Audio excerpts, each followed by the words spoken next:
यार आ तू શું કરે યાર કપડા વાળું મેં તને ના નહીં પાડી કે જ્યાં સુધી હું ઘરમાં હોય ત્યાં સુધી તારે કપડા નહીં વાળવાના કામ બધું હું કરીશ તને ના નહીં પાડી મેં નહીં વાળું હવે ફ્રૂટ ખાધું હું લાવી ફ્રૂટ ખાતી નહીં ને આખો દાડો કામ કર કે કોક મને શું કે છોડીને ભૂકી રાખીને પછી પોતે ધણી ઇનામ રખડે હે પાહો કે વાંચેરી મારે છે અને કાલ બજારમાં આવી તું મને ફોન નહીં કર્યો તો તારે હે કે હું બજારમાંથી દુકાનેથી ઘરે આવ્યો તને બાઇક ઉપર બેહારીને બજારમાં લઈ જાય તારી બધી ખરીદી કરીને પાછો ઘરે મેલી જાય વાંચેરી મારે છે ખરા તાપની ફરે કાળી મેચ થઈ જાય તાર પપ્પા મને શું કહે છે પછી હે મને કેવું થાય આમ તને આમ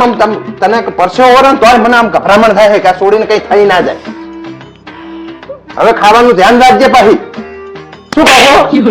મને કેવું આમ અંદરથી એવું થાય છે ને કે આ છોડીને મારે કેવી રીતે રાખવી અને કામ સહેજે કરવાનું નહીં હાવણી નહીં અડવાનું તારે અડીશ હે અડતી ને કે ઠોકી છે બચારા મારું જેટલું ધ્યાન રાખે મને જેટલું સારું રાખે હે હેલા હા બોલ આ ફેસબુક માં ફ્રેન્ડ રિક્વેસ્ટ ના બદલે ભાઈ કે બેન બનાવવાનું ઓપ્શન આવતું હોય તો તમે ફેસબુક ડાઉનલોડ કરો ખરા તો તું જેમ તે સવાલ પૂછે છે આ તો પૂછું તમને કહું શું કહો તો ફેસબુક માં જતી રહેતું હું તમને કહું છું હોશિયારી મારે હેલા તમને ખબર હે શું આપણી સોસાયટી નાકે જે ભિખારી બે હે ને એને 3 બૈરી હે તને અવરું સમજાણું હોય એને 3 બૈરી છે ને એટલે ઈ ભિખારી થયો હે એક ને ખેંચવાથી 3 હાચવે હારો ભિખારી જમેરાજ અમે તો તમને કરોડોની હીરા જેવી દીકરી આપી છે ઈ બધું તો ઠીક છે સાસુમાં પણ તમે હવે ઈ બોલો કે આને પાસી ચેટલામ લઈ જશો જો ને લા આજે તમને કેવી લાગુ તું હે ને આ તૈયાર થવાનું બંધ કરી દે યાર ચમ માં દેખ તો મગજમાં છૂટાછેડાના વિચાર આવ્યા તું પાછું બધું બંધ કરાઈ નાખે લગ્ન ને કેટલા વર્ષ છે ઘણા વર્ષ છે ચમ ઘણા વર્ષ થયા ને તોય તને હજી રોટલી બનાવતા નહીં આવડતું ચમ ચેવી બનાવવાની રોટલી તારા મોઢા જેવી હે એટલે રૂપાડી ગોળ ગોળ ના ફૂલેલી કાય મોઢું ફૂલાયેલું હોય રોટલી ફૂલાવતા શીખો ને તો મારું મોઢું ફૂલેલું દેખાતું હોય હાય કોણ હતું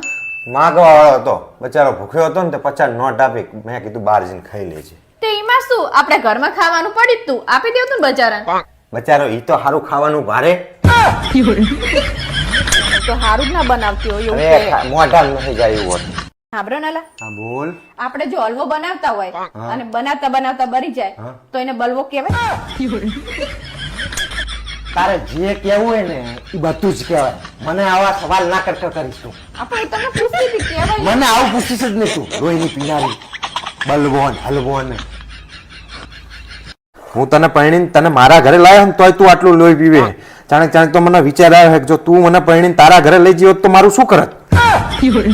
લોહીની પીનારી આઈ છે તારની લોહી પીવે છે હેલે તમને ખબર હે શું મારું શરીર લગન પહેલા હે ને પેપ્સી ની બોટલ જેવું હતું હા તો ઈ તો અત્યારે હાલે છે હે હા ફરક બસ એટલો જ છે કે પેલા 500 ml ની બોટલ જેવો હતો હવે 2 લીટર ની બોટલ જેવું છે હા એટલે તમે કેવા શું માંગો હું જાડી ના મેં તો એવું કીધું પેપ્સી ની બોટલ જેવી છે એવું કીધું